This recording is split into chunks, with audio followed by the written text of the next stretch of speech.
Hi! இன்றைக்கி என்னுடைய ஸ்டைலில் சூப்பரான ஒரு மட்டன் கிரேவி பண்ணலாம் வாங்க. ஃபஸ்ட்டு மட்டனை சுத்தமாக கழுவி எடுத்துக்கின்னு அதில் இஞ்சி பூண்டு பேஸ்ட்டு, மஞ்சப்பொடி, தேவையான அளவு உப்பு, ஒரு 3 ஸ்பூன் மிளகாய் பொடி போட்டு நல்லா மிக்ஸ் பண்ணி 2 டம்ளர் தண்ணி ஊற்றி நல்லா வேக வச்சு எடுத்துக்கலாம். இப்போ நம்ம மசாலா ரெடி பண்ணிக்கலாங்க.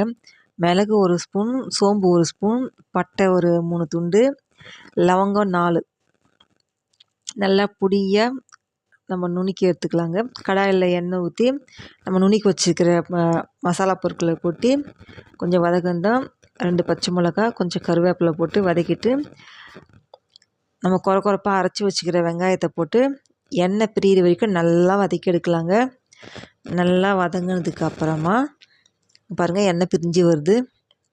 இப்போ 1/2 ஸ்பூன் இஞ்சி பூண்டு பேஸ்ட்டு கொஞ்சம் வதக்கிட்டு நம்ம கொஞ்சம் நைஸாக அரைச்சி வச்சுக்கிற தக்காளியை ஊற்றி கொஞ்சம் வதக்கினா போதுங்க, ரொம்ப வதக்கணும்னு இல்லை. நம்ம வேக வச்ச மட்டனை இந்த மசாலா கூட சேர்த்துடலாம்.